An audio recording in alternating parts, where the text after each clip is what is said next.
So hot.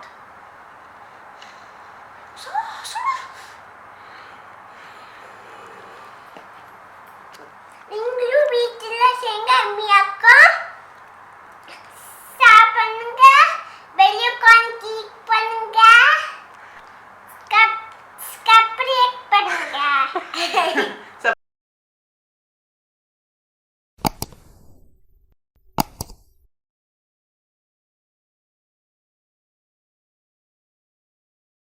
வணக்கம் and welcome to Abbe's delicacy. இன்றைக்கி அபிஸ் டெலிகசியில் நம்ம பார்க்க போகிறது ஒரு இன்ட்ரெஸ்டிங்கான ரெசிபி.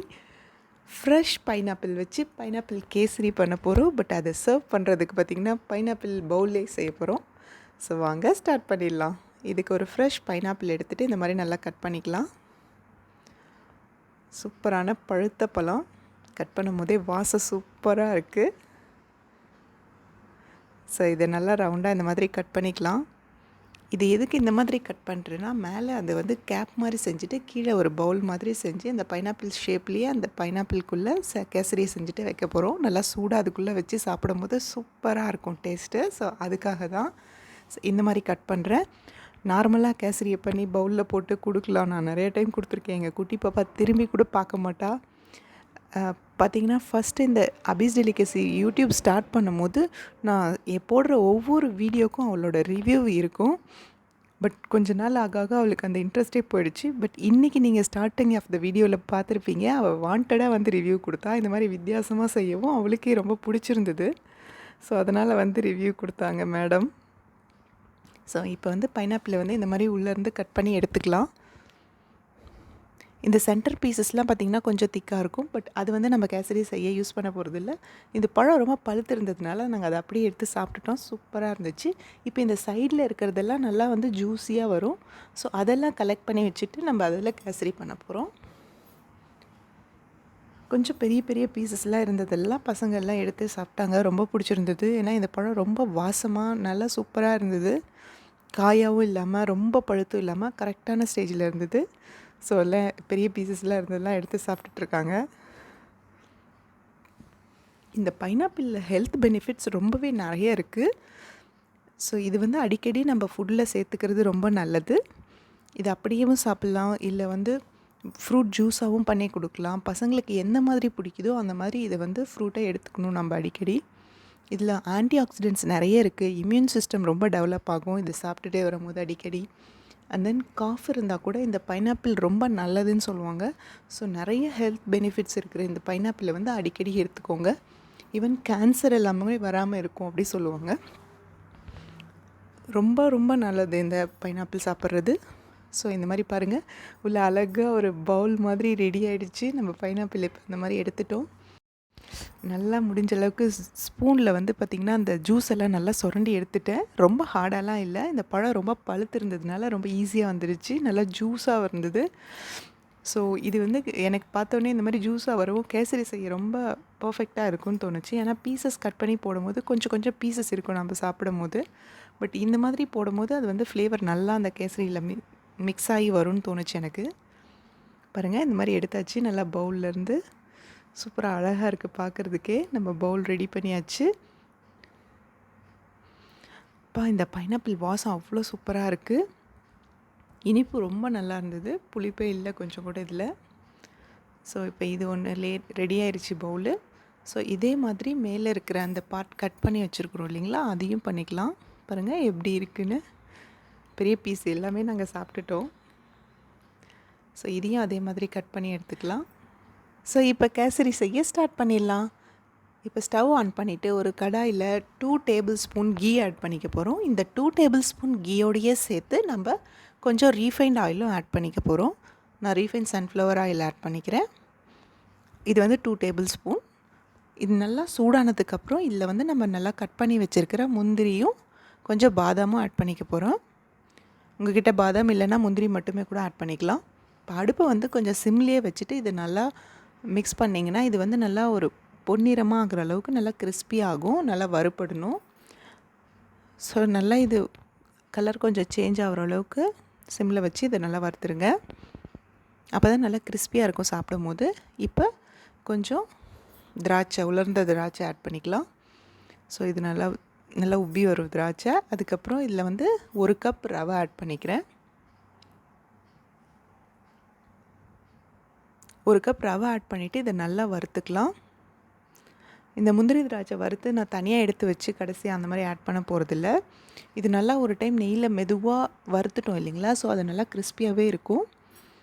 ஸோ இப்போ இதில் வந்து நல்லா ரவையை வந்து நல்லா வறுத்துக்க போகிறேன். இந்த ரவை வறுக்கிற டைம்லேயே எந்த கப்பில் நான் ரவை எடுத்தனோ அதே கப்பில் 2 கப் தண்ணி வந்து கெட்டிலில் வச்சுட்டேன், நல்லா சூடாகிறதுக்கு.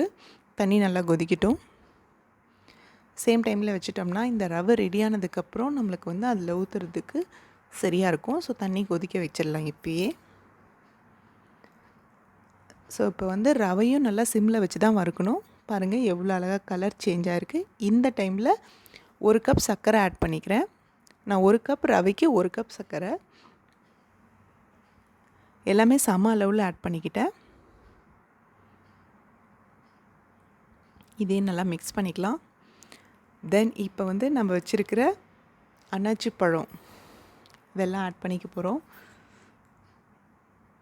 ஆக்சுவலாக ஒரு பழத்தில் நான் இவ்வளோ தான் எடுத்து வச்சுருந்தேன், மற்றதெல்லாம் சைடில் சென்டரில் இருந்த லேயர்லாம் சாப்பிட்டாச்சு. பட் இது வந்து ஒரு கப் வரும்.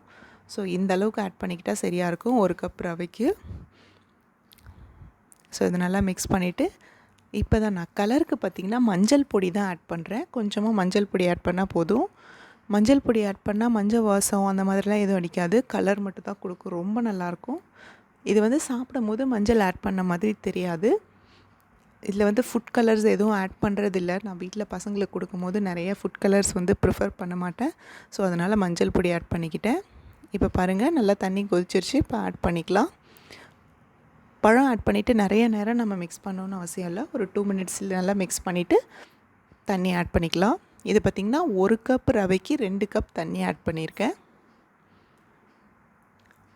இப்போ இதை நல்லா ஒரு டைம் மிக்ஸ் பண்ணி விட்டுட்டு வச்சுருங்க. சிம்மில் வச்சு அப்படியே விட்டிங்கன்னா அது அழகாக வெந்து வந்துடும்.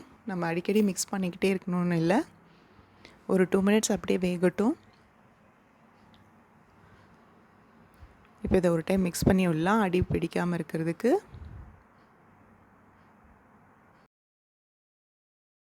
இது பார்த்திங்கன்னா 1 கப் ரவைக்கு 2 கப் தண்ணி ஊற்றிருக்கேன் நான். அதுவே ரொம்ப கரெக்டாக இருக்கும்.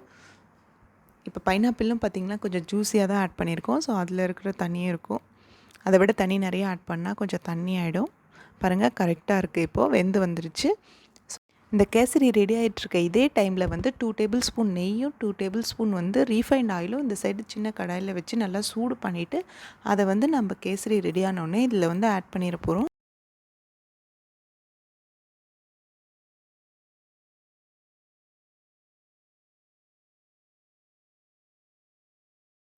இந்த மாதிரி ஆட் பண்ணி மிக்ஸ் பண்ணிவிட்டு ஸ்டவ் ஆஃப் பண்ணிடலாம்.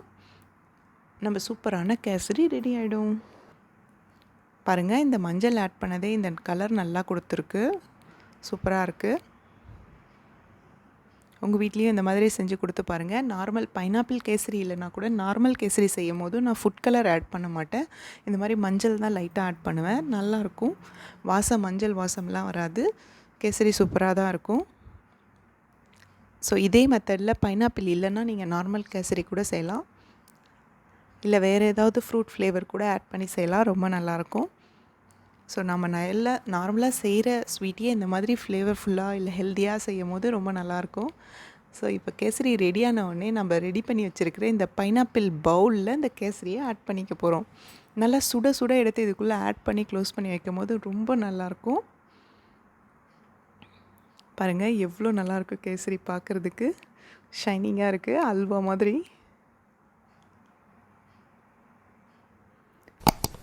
ஸோ இப்போ வந்து இதை வந்து நல்லா க்ளோஸ் பண்ணி வச்சிடலாம்.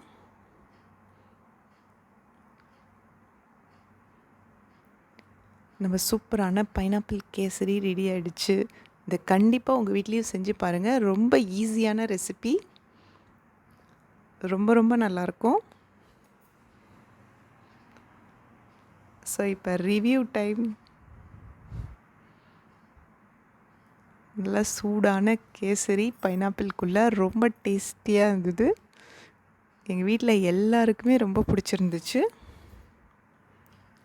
இந்த வீடியோ உங்களுக்கு பிடிச்சிருந்ததுன்னா கண்டிப்பாக இப்போவே ஒரு லைக் பண்ணுங்கள்.